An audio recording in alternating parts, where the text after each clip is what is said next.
selamat datang di channel ini. So hari ini gue bakal ngebahas soal drama seri yang lagi rame-ramenya banget di Netflix. Apalagi kalau bukan Kingdom Season 2. Ayo kita ngerumflix. Pada dasarnya Kingdom ini mempunyai konflik di mana rumor tersebar bahwa sang raja meninggal dunia. Tapi sang permaisuri belum mempunyai keturunan. Dia dan klannya tidak mau kekuasaannya direbut oleh siapapun. Karena ternyata sang raja mempunyai keturunan dari seorang selir yang bernama Li Chang. Akhirnya sang permaisuri memikirkan 1001 cara gimana nih caranya. Biar dia punya keturunan dulu baru sang raja meninggal.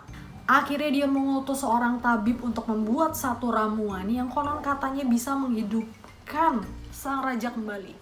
Tapi bukannya jadi hidup dengan normal, si raja malah berubah menjadi monster dan zombie yang mengerikan. Di akhir cerita, akhirnya nih zombie menyebar ke seluruh negeri dan zombie-zombie lari berkeliaran di seluruh penjuru negeri. Nah, sebenarnya waktu gua nonton Kingdom Season 1, tuh otak gua langsung ngebagi jadi dua bagian nih. Dua bagian cerita penting. Poin penting dari Kingdom ini tuh apa sih sebenarnya? Pertama, itu ada politiknya, dan kedua adalah cerita mengenai si wabah. Nah, si cerita soal politik dan wabah ini tuh bener-bener saling tumpang tindih banget nih. Jadi, apa yang gue tunggu sebenarnya di Kingdom Season 2? Otomatis ya dua bagian penting ini. Gue pengen tahu soal cerita politiknya seperti apa pada akhirnya, dan tentang wabahnya juga kayak gimana, kayak asal-usul dan lain-lainnya.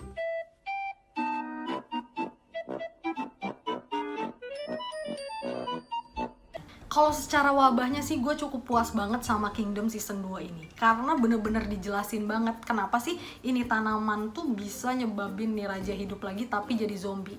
Ternyata di tanaman ini itu nempel telur-telur cacing gitu, yang dimana kalau misalkan nih tanaman, ramuan yang dari tanaman ini masuk ke tubuh kita, itu cacingnya itu bakal netes dan jadi parasit di badan kita. Si cacingnya itu bergerak ke otak dan mengendalikan seluruh tubuh kita, jadi kita haus darah dan gak gampang sakit. Gak ngerasain sakit maksudnya. Nah, setelah nonton Kingdom Season 1, ada pertanyaan gue juga nih, kenapa nih zombie itu takut air? Ternyata si zombie di Season 2 ini udah ketemu jawabannya.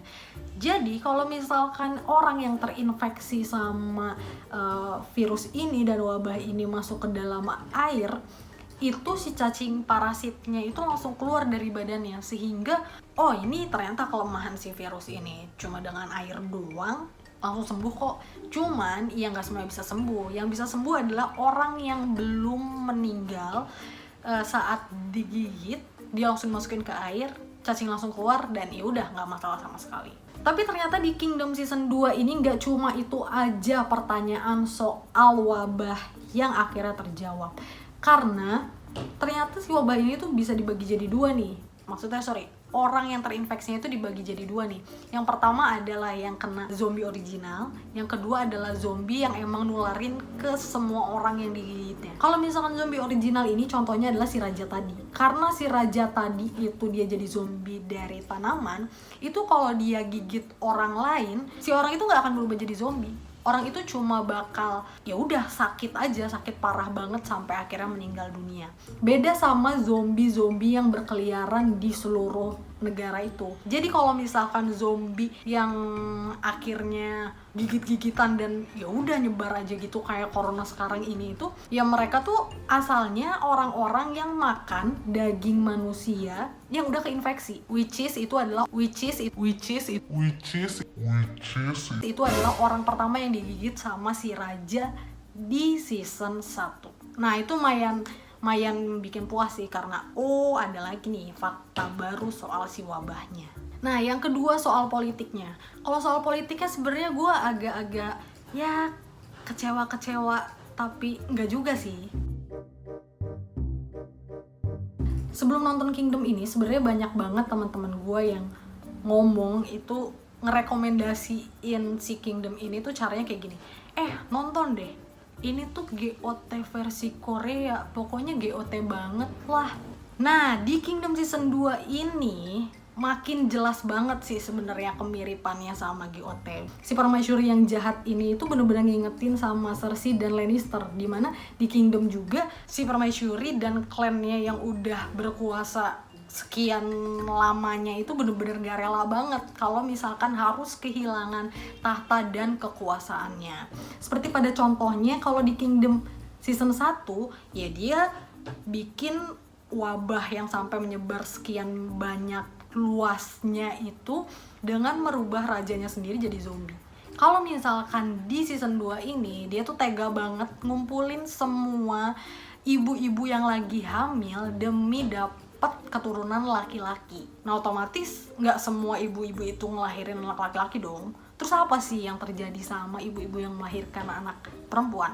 Ya, di Kingdom season 2 ini terungkaplah banyaknya mayat-mayat anak kecil yang baru dilahirkan dan ibu-ibu yang baru melahirkan itu mati berserakan. Ya mencar-mencar sih, cuma maksudnya ketemu ibaratnya si bangke-bangkenya. Dan yang parahnya lagi adalah ternyata nggak cuma rakyat biasa aja yang jadi inceran nih permaisuri. Ada salah satu ibu-ibu hamil yang ternyata dia adalah istri dari pengawal setianya Lee Chang. Nah, cuma nih kalau misalkan yang udah nonton GOT dan belum nonton Kingdom sama sekali, gua rasa ini worth it banget buat ditonton. Karena meskipun gue bilang tadi ini ngingetin banget sama Cersei dan Lannister, tapi ada hal-hal yang kalian gak akan dapetin waktu nonton GOT. Contohnya apa? Di Kingdom ini time frame-nya tuh bener-bener ringkes. Jadi ceritanya itu bener-bener disusun buat kita tuh bener-bener tegang banget. Kita sebagai penonton tuh, gue sih honestly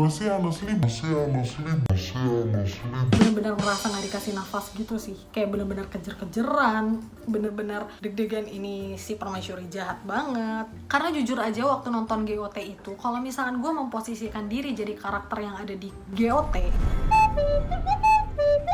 itu tuh gue bener-bener masih bisa mikir, gue cabut aja deh kemana, kayaknya selamat nih kalau gue nggak di sini. Itu masih bisa kepikiran. Tapi saat gue nonton Kingdom, apalagi Kingdom season 2 dan gue menempatkan diri sebagai si Lee Chang, bener-bener nggak ada pilihan sama sekali mau kemana. Dia udah dianggap pengkhianat juga, udah gitu mau kabur zombie sekarang udah berkeliaran di mana-mana, siang-siang pula, ngeri nggak tuh? Nah, yang gue bahas barusan itu sedikitnya udah nyerempet dong sama alur cerita yang ada di Kingdom season 2 ini. Kalau misalkan kalian yang udah nonton Kingdom season 1, pastinya ada aja nih yang nanya-nanya, aduh kenapa sih Kingdom 1 tuh bener-bener gantung banget akhirnya? Kalau gue gak mikir sama sekali kayak gitu sih. Dengan ngelihat ending di Kingdom season 1 yang ngegantung, itu justru ekspektasi gue di Kingdom season 2 ini tuh bener-bener tinggi banget. Ternyata bener aja yang gue mention barusan dimana soal ketegangan yang tiada henti. Karena dari mulai episode 1 itu kita tuh bener-bener udah disuguhin sama fakta tentang zombie yang terbaru.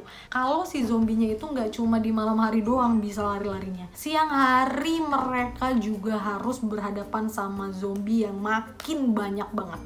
Coba bayangin jadi karakter yang ada di Kingdom season 2.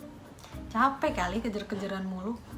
Pada akhirnya si tabib yang namanya si Sobi ini juga dia harus cari cara nih gimana bisa nemuin obat dan apa penyebabnya wabah ini itu sambil kejar-kejaran terus sama zombie. Oh ya, ada beberapa poin yang bikin gue seneng banget juga sama Kingdom season 2 ini. Itu ada juga dari segi ceritanya yang benar-benar bikin baper banget. Pertama, relate sama kejahatan si permaisuri tadi yang ngumpulin ibu-ibu hamil dan ternyata ada istri pengawal setianya Lee Chang di situ. Ini tentunya jadi konflik tersendiri di Kingdom season 2. Karena ini si pengawal otomatis ada di bawah tekanan si permaisuri. Jadi dia nggak punya pilihan sama sekali untuk nggak berkhianat sama Lee Chang. Ya intinya dia harus berkhianat lah, karena dia mau nyelamatin istrinya sama calon anaknya. Nah, momen ini tuh bener-bener bikin baper banget, karena bukan cuma dari pengorbanan si pengawal yang berkhianat sama Lee Chang, tapi si Lee Changnya bener-bener percaya banget sama ini pengawal. Dia tahu nih pengawal nggak akan berkhianat tanpa sebab. Padahal waktu itu dia benar-benar nggak tahu dulu ini alasannya kenapa sih dia berkhianat. Dia kecewa, cuma dia tetap percaya. Gue bener-bener baper banget ngeliat yang ginian. Momen kedua yang bener-bener bikin baper juga itu adalah dimana si Lee-Chang ini akhirnya ketemu sama si Raja Zombie. Nah, di sini kenapa gue bilang bikin baper juga? Karena kita itu disuguhin sama flashback dimana kalau ternyata si raja ini tuh bener-bener percaya banget sama Lee-Chang. Dia ini tahu kalau misalnya si Lee-Chang waktu tumbuh dewasa sama sekali nggak akan jadi orang yang sama kayak yang ada di pemerintahan sekarang, yang bener-bener korup, nggak bener, gila kekuasaan. Nah intinya si raja ini percaya banget lah si Lee-Chang ini bakal jadi penerusnya yang baik. Tapi gue nggak kecewa sih sama si Lee-Chang ini. Saat dia dihadapin sama dilema ketemu raja yang benar-benar percaya sama dia tetap mikir logis gitu. Ini udah jadi zombie, ya dia harus gua tebas lah. Wah, akhirnya ditebas tuh, mati tuh raja. Gak cuma sampai situ, konflik juga akhirnya makin banyak dong. Si Lee-Chang udah dianggap pengkhianat sebenarnya. Apa kabar dengan dia setelah membunuh bapaknya sendiri? Otomatis dia langsung dicap jadi pengkhianat. Gue lupa, ada satu lagi yang bener-bener bikin mayan. Aduh, ada aja nih konflik. Karena ternyata, jadi kan nih Permaisuri ngambil anak pengawal. Anak pengawalnya tuh benar cowok. Dan ada scene-nya juga sebenarnya nih anak udah digigit sama zombie. Cuma pasti kalian bisa nebak apa konflik selanjutnya. Bener banget, nih anak itu nggak mati sama sekali karena diselamatin sama si Sobi. Ada lagi masalah dong jadinya. Dengan selamatnya nih anak bayi, otomatis pewaris tahta yang benar-benar berhak itu jadi ada dua. Anggaplah si Lee-Chang udah kelar nih urusan sama zombie dan permaisurinya juga udah mati. Ada lagi nih anak. Cuman dari semua yang udah gue bahas tadi, kalau misalkan Kingdom ini wah keren banget nih, tegang banget nih, ceritanya bagus, banyak konfliknya segala macam, tetap aja ada bolongnya sih. Karena ada momen-momen dimana sebenarnya menurut gue wah ini nggak bisa selamat sih si Lee-Chang, udah bener-bener harus mati. Ini bisa dibandingin lagi sih sama GOT sebenarnya. Kalau misalkan kalian yang nonton GOT pasti kita tahu banget nih rasanya kita salah nebak si Ned itu akhirnya meninggal di season 1. Karena semua nyangka kalau misalkan ya udah ini si Ned tuh yang punya lakon nih, si Ned nih hero-nya. Nah, plot twist yang ngagetin gini itu nggak bisa kita dapetin di Kingdom season 2 karena bener-bener udah jelas banget kalau di sini hero-nya adalah si Lee-Chang. Tapi tetap aja sih nggak kecewa sama Kingdom season 2 ini karena endingnya itu tetap bikin kita bertanya-tanya banget. Kayak apa ya kelanjutan dari politik dan wabahnya itu? Karena pertama, di scene terakhir itu kita diliatin dimana kalau misalkan cacing parasit yang dulu ada di badan nih bayi itu mulai aktif karena badan dan otak si bayinya itu udah full develop. Karena punya usut, kayaknya nih cacing nggak bisa bertahan hidup kalau misalkan yang digigitnya itu bayi dan secara fisik juga belum berkembang sama sekali. Dan yang kedua adalah soal wabah. Itu di scene terakhir juga dikasih lihat kalau misalkan ternyata si Lee-Chang setelah 7 tahun berakhirnya wabah itu dia akhirnya ketemu lagi sama zombie, tapi kok kayak beda, kayak ada yang ngendaliin si zombie ini. Nah yang serunya adalah kita bisa ngelihat juga nih mungkin nanti di Kingdom season 3 orang yang ngendaliin ini zombie itu sebenarnya ada di kubu siapa sih. Salut banget sih tapi ini sama si Lee-Chang.